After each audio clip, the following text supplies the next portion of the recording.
Hello everybody, welcome to Class 8 of SEAL 201, Intermediate Silhouette Effects, with me, Ben Brownlee. And in this class we're going to be carrying on from where we left off last time, and we're looking at human movement and human roto. And we're going to take it to a slightly different place this time, because if we take a look at our material, we've got some spinning and actually some jumping and leaping, which is actually quite extreme in this example. But the process of people moving, turning, spinning, just they would do with normal movements, isn't actually all that dissimilar from the techniques we're going to be looking at today. So what we saw last time is how we start to break up different elements into smaller sections. And the reason we did this is to try and keep a nice consistent edge, because after all, that's really what we're all about when we're trying to roto this stuff up. We're trying to keep that edge nice and consistent. So if we take a look at the movement we've got going on here, we want to find a way of carrying on those shapes, even though we've got a huge amount of movement. And sometimes the shape is going to disappear, and other times parts of the body are going to appear that we hadn't seen before. Now, there are a few different strategies for actually looking at that.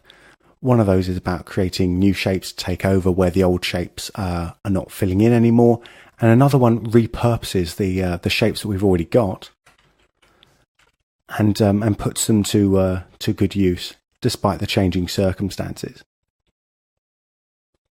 Okay, so let's get on and do it. Let's come over here and we'll call this left leg. Put this within the camera stabilize still. Bump that in there. Cool. And actually first I'm going to look at some of this leg here anyway. So I'll lock up all of this stuff here, but I'll take my my leg left top and my leg glute out. Put that back in the camera stabilize thing here. Because if you remember, one of the first things we did last time is to stabilize everything up, and that's what this camera stabilize layer is obviously doing. So that usefulness is still there, and if we had our leg top and our leg glute in there, and we try and manipulate those shapes within inside this layer here, that's within the layer, the camera stabilize. As we've seen before, that's not going to work. So that's why we have to keep these out. So just a quick way of looking at the hierarchy there. Cool. All right. So let's make sure we got our camera stabilize layer on. There we go. Cool. And I'm going to actually turn off visibility on the rest of the leg, and we're going to look at the leg top to begin with. So let's see what this is doing.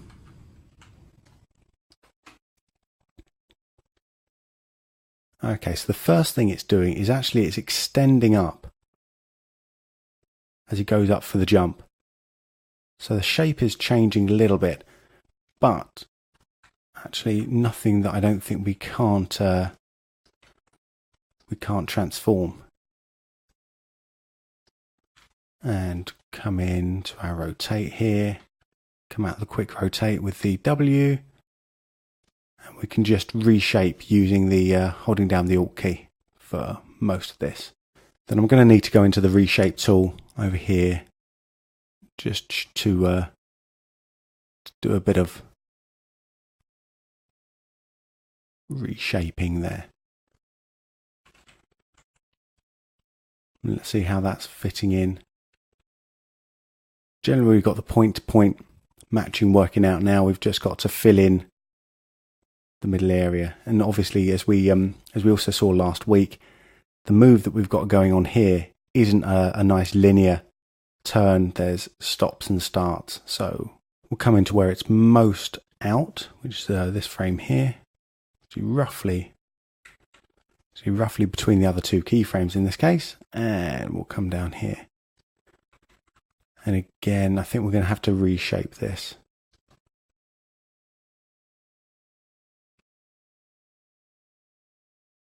Using the reshape points.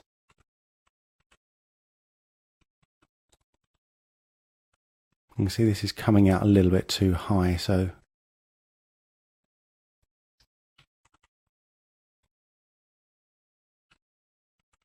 cool.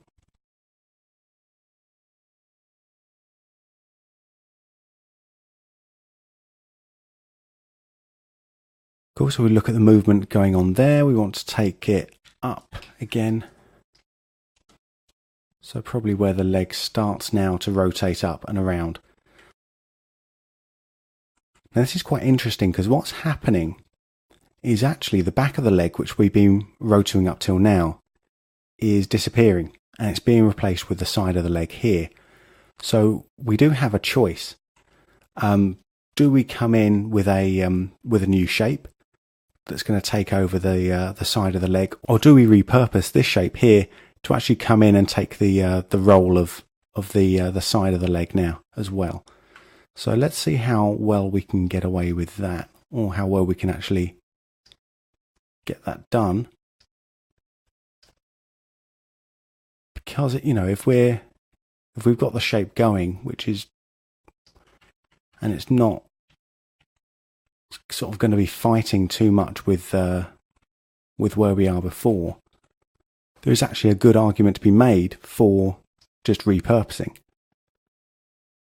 So we're going to try and keep it as consistent as possible, so I don't want to take up too much of what's going on in the buttock area. And here's where we've got a break from where I've been doing most of the roto up till now, because most of the keyframes I've been doing have been based on natural movements. Here, where things are going to start to change quite dramatically, here's actually a good point to start to switch over to doing that bifurcated roto, because it is difficult to find the sort of natural motion breaks within this particular movement. So here I'm going to come into my two keyframes, find the middle point of that,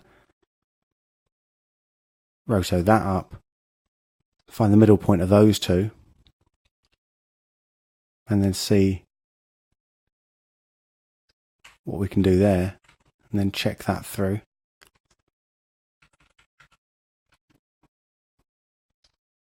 And this should give me the a bit of a good balance between the number of keyframes and actually the speed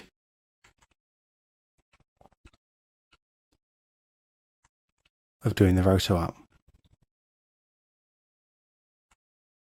Cool. So actually the transition here between back of the leg to side of the leg is fairly smooth. So this is going to work. It's going to work quite nicely actually. So, okay. And here, side of the leg is going to become side and front of the leg as well. So let's take us to a point where everything's clear again. So around about frame 93, and let's come in and transform this up. So take it relatively, remember where we're looking at the joints and things last time, so carry on with that idea of rotating around the joint.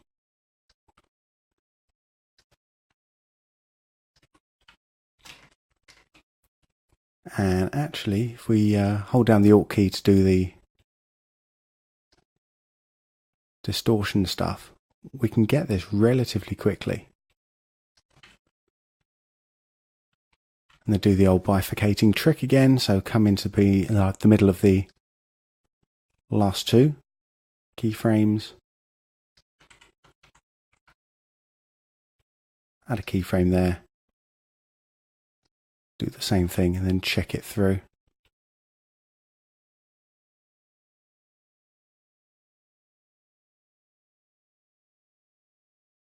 Cool, let's play that back.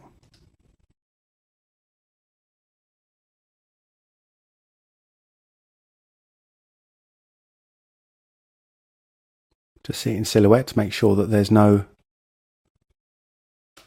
that really stands out.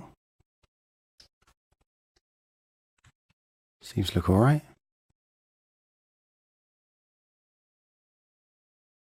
Cool, and then as the leg goes again around, actually we'll just do this to frame 100 for now. Yeah, so as it goes around, So we'll take it to 106 to the next bit here. We'll come in, stabilize that back up again. We'll come in and transform this again. So let's see how this is going to work out.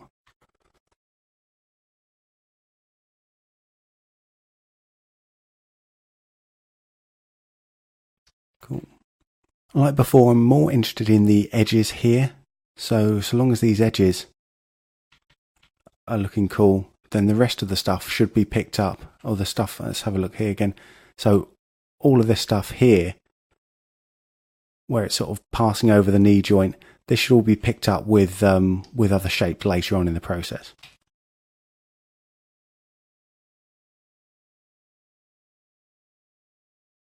Might have to do a bit of reshaping there, probably not all that much.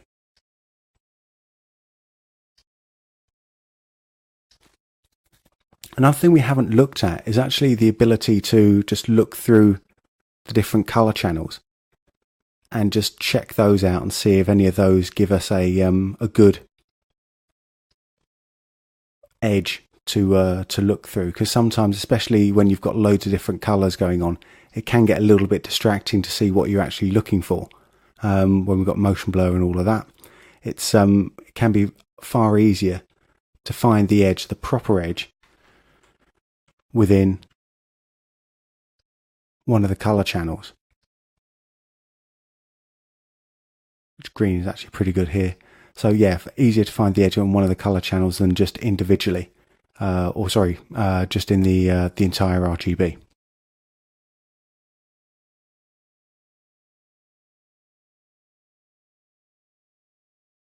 Okay, here's going to be quite interesting because we are on this little transition between the different sides here. It looks like we've got a side of the muscle coming up there, the leg muscle here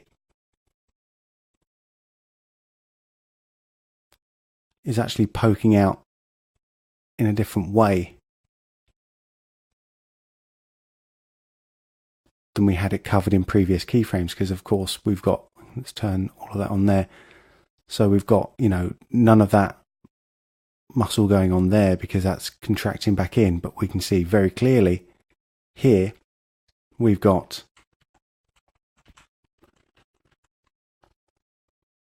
this side here plus this coming up here for the edge. But in this case, I'm actually not going to sweat it at all, because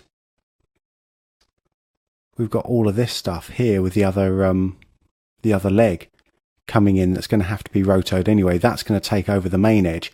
So long as this shape here remains consistent, it doesn't have to be perfect, because the rest of it here should be filled in with the other object.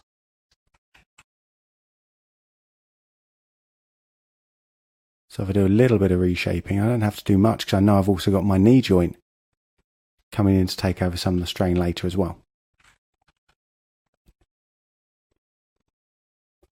So that's, you know, just to try and save us from the hassle of doing frame by frame roto, where we don't absolutely need to do it.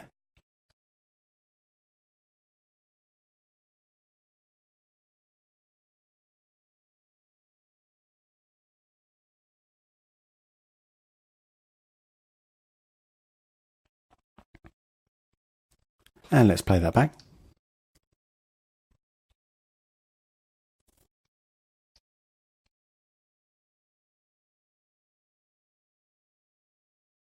So here we've quite successfully made that change between the back here, back of the leg, going over to the side of the leg, then to the front,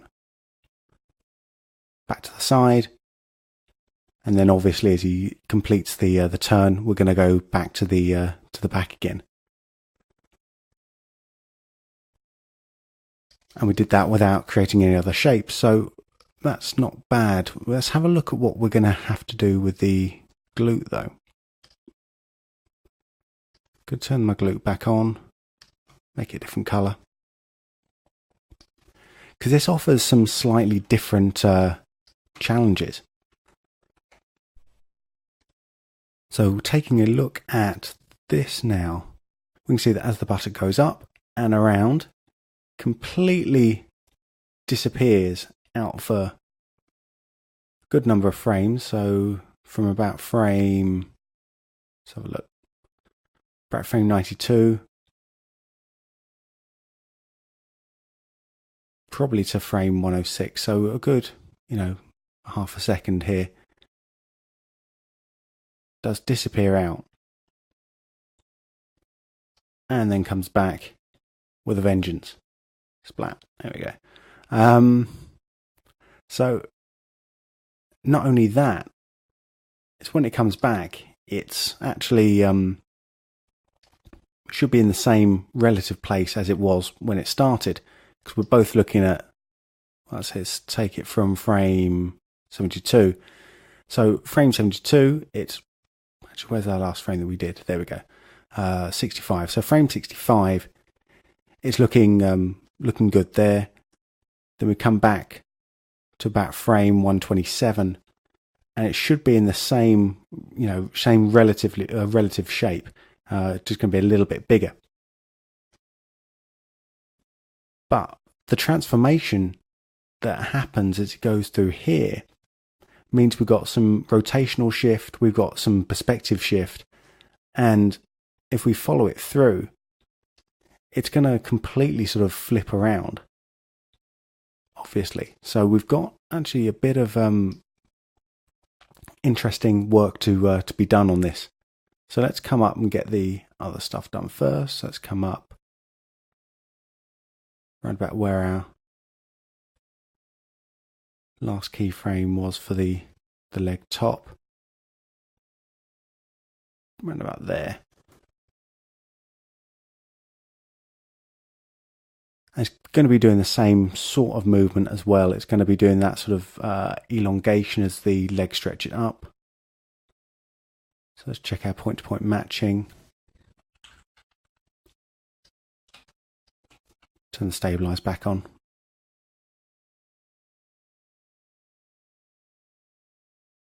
So we've got a bit of stretching going on there. Do the same bifurcation trick that we did previously. And it's also at this point where we can see whether or not we're going to have to come back onto our leg here. Yeah, I actually definitely am. Just to sort of fill this in here. We're going to have to be doing some reshaping on this particular object. Because this bit that we had uncovered previously was much more to do with the quadricep, the top of the leg, than it was to do with the glute there. Cool, as long as that's covered. Great. Okay, so let's come up here and see what's going on. Now the movement of the glute isn't actually as much as the legs. It's not swinging up and around. It's sort of just kind of staying there and or sitting there and staying there. So looking for good points to match, I'm looking for my reference points, which are going to be, well, actually we take it back a little bit. It's up at this belt here is really where the top of the shape is. That's kind of where we're following that edge of the buttock there as well.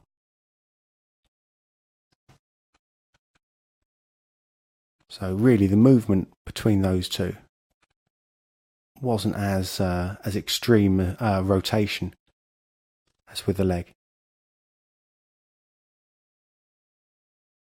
And here it compresses up again.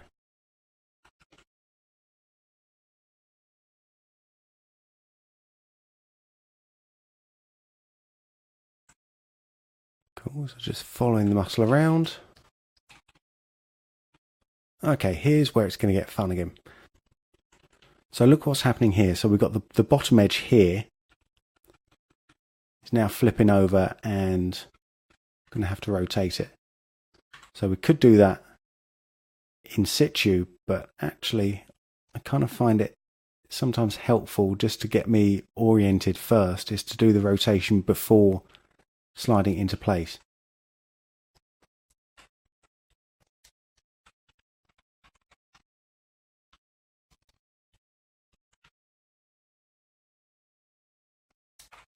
And this also helps, as you can see, to kind of keep that nice consistency going as well. Because it keeps my brain kind of oriented in what is meant to be going on.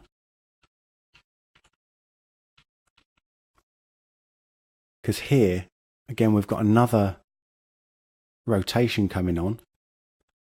So the top edge, or the bottom edge I should say, is now going to be at the top. So bringing that in there,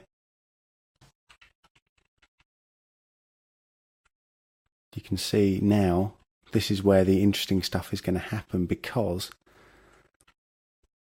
the difference between the two keyframes, or the interpolation between the two keyframes, isn't going to be perfect. So this is where we line everything up, get the shape right again.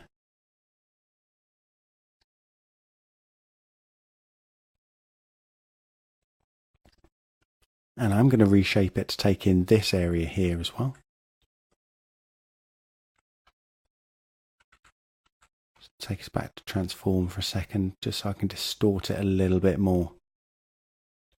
So I avoid, wherever possible, doing the reshape.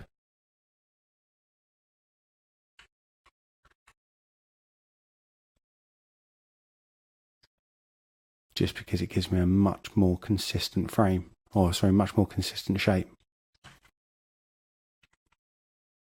Cool, and then here we come in, do our bifurcation.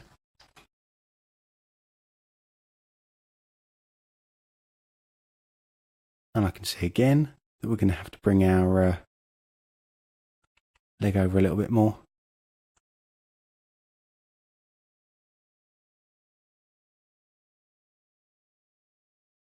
Cool, so as before, the shape here that we're rotoing up isn't specifically to do with the exact object that we were rotoing previously. You know, it kind of is, because it's still getting the line here, the edge of the buttock here, but you know, the big meaty bit, which actually was this line down here, you know, isn't that big meaty bit anymore. It's kind of taken on a slightly different edge. But again, this is fine because we've kept our edge consistency all the way through, and it's a whole lot easier than adding a ton of other new shapes.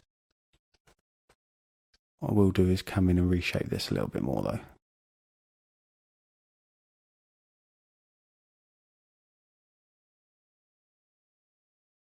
If you ever get lost, and this is actually something with these types of movements, it's actually very, very easy to get lost when things start rotating around. A really cool thing, if we come into the silhouette preferences, we'll come to actually what's in shape. We come to shape and we come to number points, and we'll turn this on to all for the time being. Hit OK.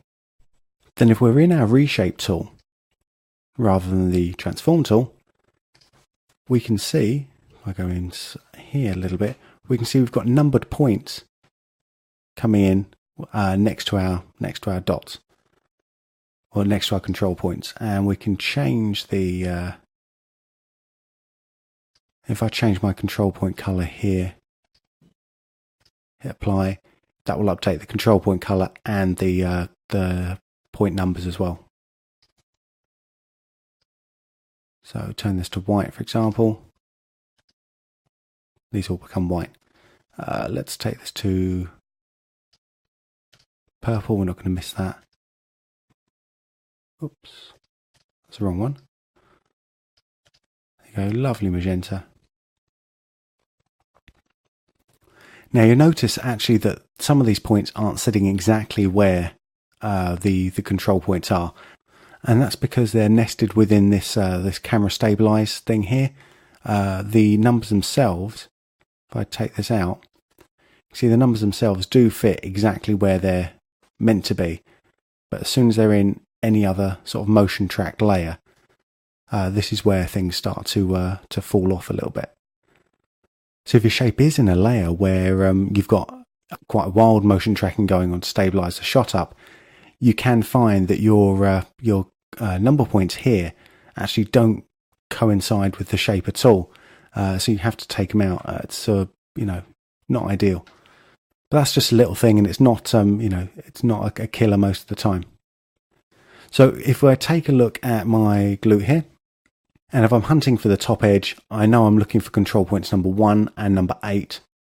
So as those go around, to my stabilize back on again. So as those go around, we can see that they're moving in a nice and consistent way. So if that didn't happen, then we know that something's wrong with our shape and we need to, delete some keyframes and start again.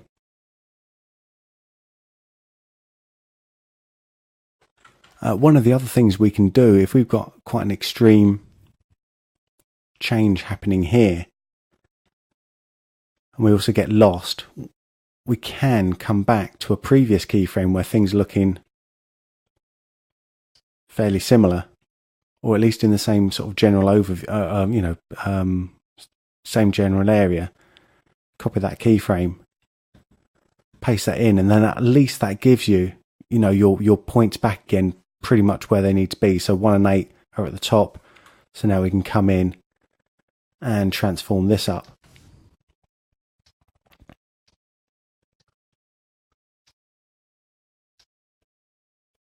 However, that needs to be done, which is probably around about that there.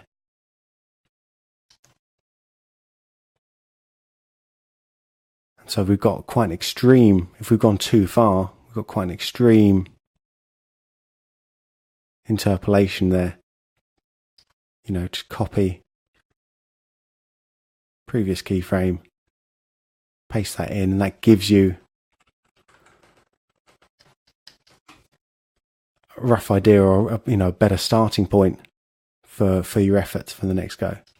But the easy way of avoiding that is not go quite as far with the next keyframe that you need to get this crazy wild interpolation.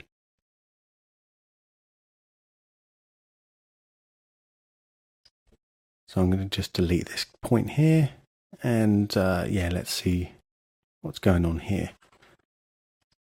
And actually I'll delete this point as well, and we'll take it just to that frame 106 that we were at before. So we'll just get a bit of closure going on here.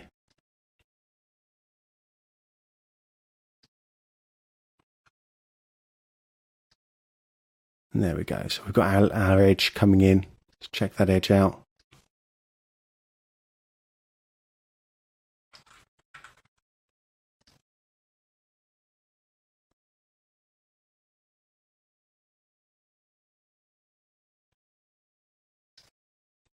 Needs a bit of work.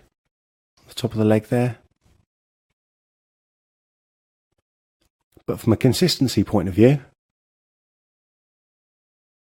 we are actually getting there. Cool. I'm going to leave the rest of the leg there for the moment, because I want to take a quick look at the head. Because the head is always actually quite an interesting little area that needs constant care and attention. Simply because actually there's a lot of stuff going on with it. It's one of the things that's very likely to move around because people are moving their heads, tilting it, looking one way or the other. And as they do that, little bits and pieces start to point out. So we take a look at the back of the head here. Zoom in just a tiny bit. Even with, without the hair, the problem of the hair that we've seen before, we've got quite a few different shapes we need to do. We've got, one for the main sort of cranium here, and we're quite lucky in that he doesn't sort of move his head far too much. It's more sort of a tilt back. But we have an ear coming on here. We've got another ear going on the other side, obviously. We've got puckers of clothes coming in that we need to take a look at. And as we come along over to where it starts to flip over, we start to see not just the top of the head, we've got a nose pointing out here. And then we've got the rest of the face coming in there as well, with a chin and lots of other pointy stuff. So all in all, there's no, good way of covering this whole face just with one single shape. Because we end up just sort of doing, creating too complex a shape that's very difficult to keep consistent. So I'm going to take it from around about frame 97 here, and I'm just going to do one shape for the face. So I'll create my new layer, bring that in there, and I will call this head. While we're taking a quick look at preferences, one other thing I want to have a look at is actually the primitive type here. Currently it's set to Bezier, and that's how it is when you first install Silhouette FX, but we can change this to either B-spline or X-spline, depending on your own preferences. And I'm going to actually keep this to X-spline. I like working with X-spline, so it just means that when we draw our primitives, our circles, turn my overlays on. So when I draw my circles now, we've got an X-spline instead of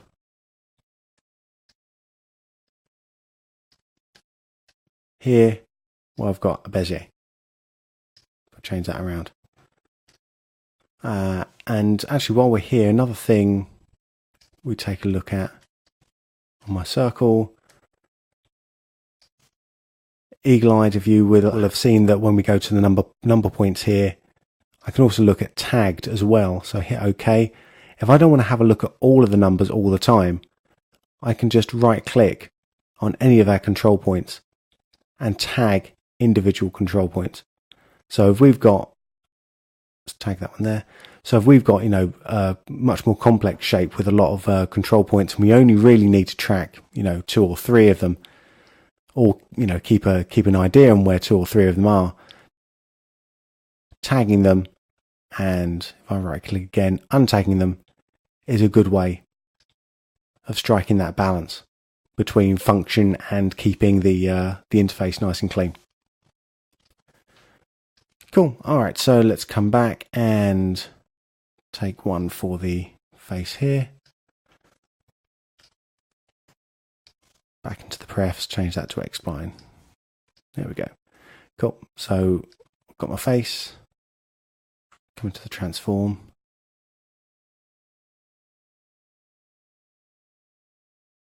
Maybe add another point just by holding down the Alt key and clicking inside. And this is going to be face, but I don't want to put that in the head just yet. Let's put it in the camera stabilized because I want to keep my camera stabilized up.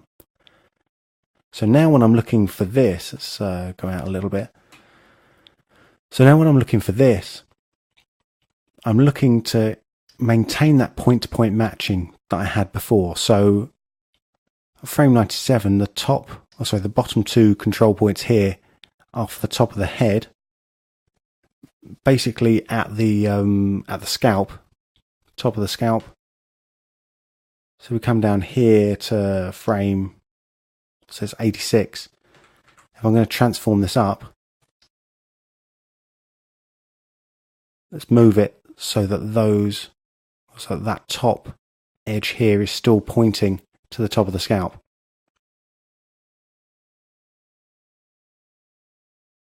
And reshape the rest of it. Here's where I could actually come in and probably go back to my reshape tool, add my corresponding point from this side here. So that gives me a little bit more flexibility when it comes to this area here. So I need to think, how do I really want to keep this in? Because I can't come in, or I could actually come in and create lots of complex shapes coming around here. But then it starts getting a little bit tricky. So I'm going to think about this a little bit harder and go, okay, well, this area here, well, this bit here is also related to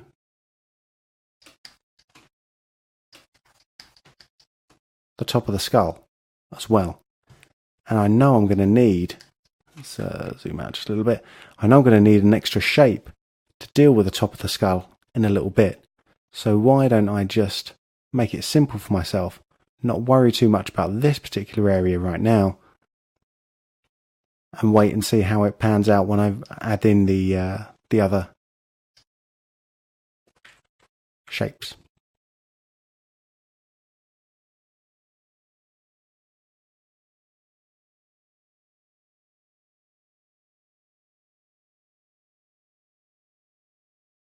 We've still got that same issue coming in here as well. So in fact, it's even more pronounced. We've got this side part here where I really can't get a good handle on it without coming in and doing actually quite a lot of reshaping.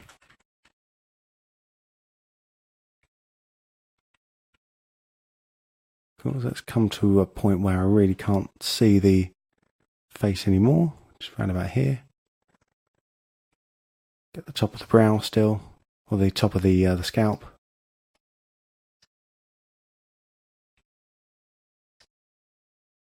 Got a nose pointing out.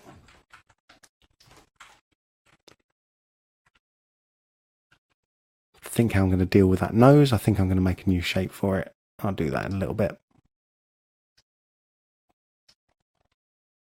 And so this point now, where the face is actually not going to be seen anymore, it's not going to be useful anymore. So the easiest way to keyframe it on and off is actually just come to my opacity button here, and I can just turn that off there. Click back on it again, and I've got myself a little opacity keyframe on the timeline. Come to the frame before,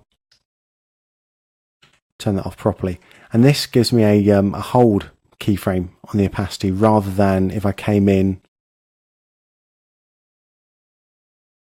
to my shape itself here and keyframe the opacity down, whereas it would default to give me a linear keyframe. So by clicking on this one here, it's an easy way of turning keyframes on and off. And the best part about doing it this way, as opposed to dragging shapes off, is that obviously when you start to calculate motion blur in on that, if you're dragging layers around instead of just turning off the opacity on them, then you're going to start to get weird blurry stuff happening, which is not cool. Cool, so I've got my face here. Let's come in, lock this up, do another shape for the top of the head. There's going to be a good amount of overlap going on here, which is fine, exactly how it should be.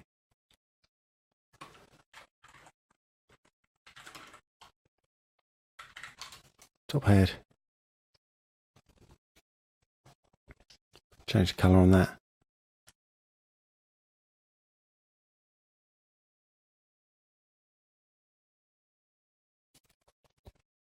And do the same things we did before with the face, except this time in reverse.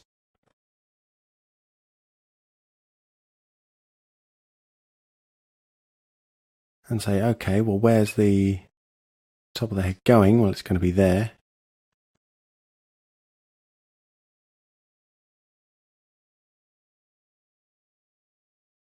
So try and match it up that way.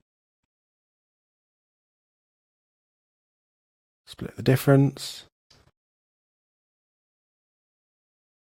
Not worried too much about what's going on there, just to keep it nice and consistent, relatively consistent. Split the difference again.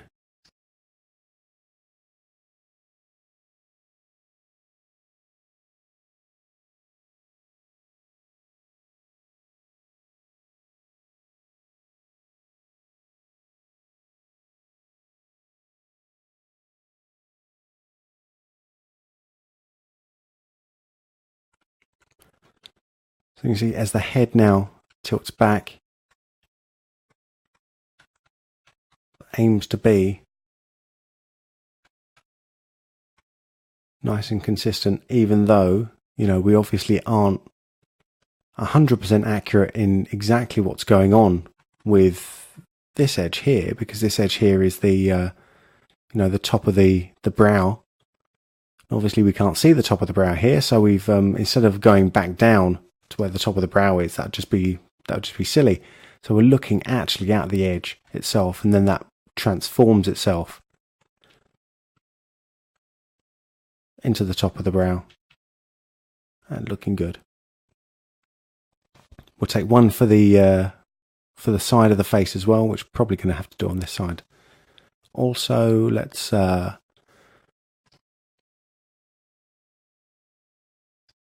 in with another one.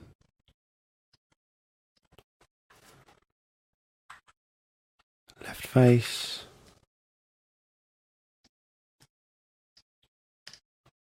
Make it another colour so you can easily see it. Come in, transform that up.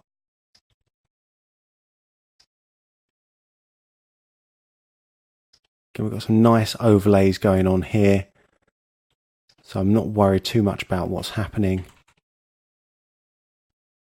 in the other areas.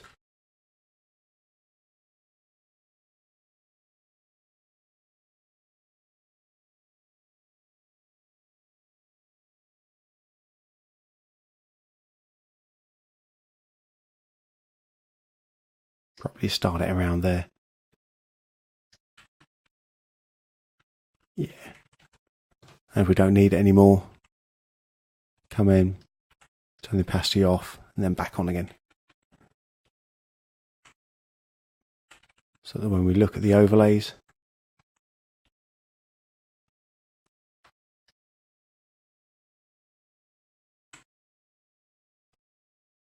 it's difficult to see it because it all blends in, but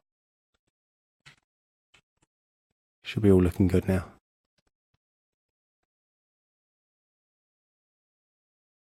Again, here I don't even really need to worry too much about it, because the rest of the shapes, like when I do the neck, all of that is actually going to cover up most of the other stuff that the right side is covering here.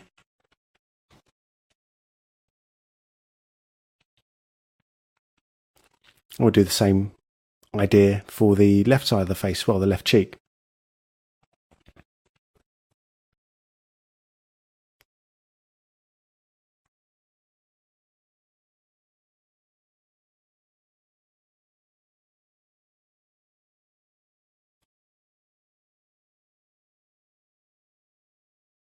And when it comes to the nose coming in, we'll just have a quick, really quick shape. I'll do the nose because it's right there.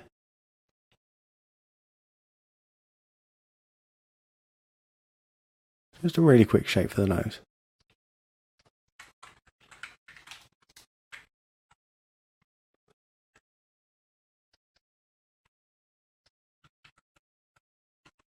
It's only on a few frames, but those few frames are still relatively important, or still very important.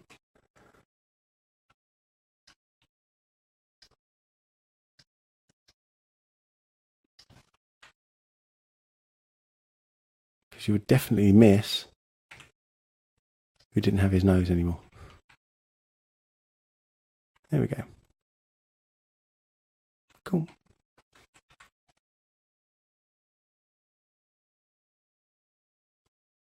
So there we go. That really is a couple of different ways of checking out when objects go in and out of view.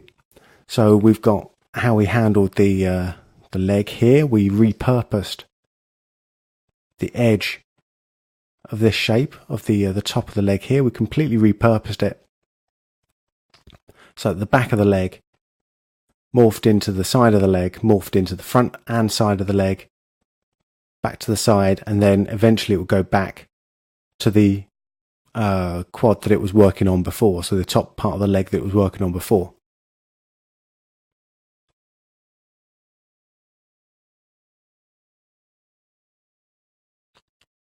And the same with the buttock here. We really sort of actually do quite a big repurpose of it, making sure that we kept at least one of the edges very consistent at all times, because if we don't have that edge consistency, then it becomes very obvious what's going on. The other way we handled things coming into view was with the face. We broke it up into, well, actually into the head, actually I should say. We broke it up into small parts, as we've done before, and then keyframe the visibility of those small parts as they came in and out of view.